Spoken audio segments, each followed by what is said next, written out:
মধ্যপ্রাচ্যে চলমান যুদ্ধ পরিস্থিতির প্রভাবে দেশের তেল পাম্পগুলোতে জ্বালানি সংকট এখনো কাটছে না। অভিযোগ উঠেছে ডিলারদের বেশি মজুদ করার প্রবণতায় এই পরিস্থিতি সৃষ্টি হয়েছে। এছাড়া জ্বালানি সংকটের শঙ্কায় অনেকেই প্রয়োজনের চেয়ে বেশি তেল কিনে রাখছেন। সরবরাহ সংকট সৃষ্টির এটাও একটা কারণ। সহকর্মীদের তথ্য ও ছবিতে প্রতিবেদন। চট্টগ্রামের বিভিন্ন পাম্পে জ্বালানি তেলের স্বল্পতা দেখা দেয় ভিড় করছেন বহু গাড়ি ও মোটরসাইকেল চালক। সংকটের অজুহাতে অনেকেই ঘন্টার পর ঘন্টা অপেক্ষা করেও চাহিদা মতো তেল নিতে পারছেন না।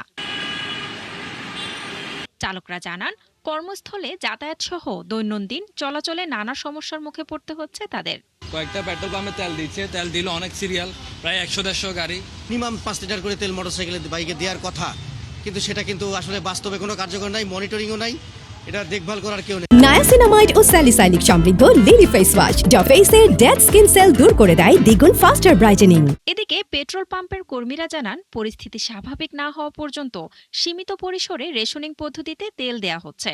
এক গাড়ি তেল দেয় সারাদিনে 2 ঘন্টার বিক্রি। এগুলো 2 ঘন্টা পরে কি করি আমরা, এগুলো সেল করে বন্ধ করে বসে থাকি। এখানে মানুষ আসে যে উশৃঙ্খলা সৃষ্টি করে, তো এটা নিয়ে আসলে আমরাও বিভ্রান্তির ভিতর পড়ে গেছি। রংপুরে প্রতিদিন 4000 লিটার তেলের প্রয়োজন থাকলেও ডিপো থেকে তাদেরকে 4-5 দিন পর তেল দেয়া হচ্ছে বলে অভিযোগ ব্যবসায়ীদের, যে কারণে বেশিরভাগ পাম্প থেকেই তেল সরবরাহ করা যাচ্ছে না।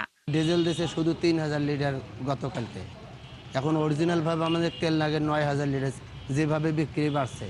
বরিশালেও চলছে জ্বালানি তেলের সংকট। প্রতিটি ফিলিং স্টেশনের বিপরীতে 3 ভাগের 1 ভাগ জ্বালানি ডিপো থেকে সরবরাহ করছে, যে কারণে মোটরসাইকেলের জন্য 2 লিটার এবং প্রাইভেট কারের জন্য 10 লিটার জ্বালানি দেয়া হচ্ছে। মানিকগঞ্জে ডিজেলের জন্য ভোর থেকেই ফিলিং স্টেশনগুলোতে কৃষকের দীর্ঘ লাইন পড়েছে।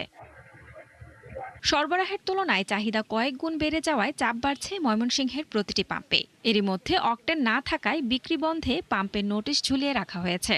প্রতিদিনের চাহিদা ছিল এভারেজে 4000 লিটার, এখন যেহেতু 2.5 গুণ থেকে 3 গুণ বেড়ে গেছে, তাই তেলটা আনার সঙ্গে সঙ্গে শেষ হয়ে যায়। সরকারের পক্ষ থেকে জানানো হয়েছে, দেশে জ্বালানি তেলের কোনো সংকট নেই, প্রয়োজনের অতিরিক্ত সংগ্রহের কারণে এই আতঙ্ক ছড়াচ্ছে। শান্তা ইসলাম, 71।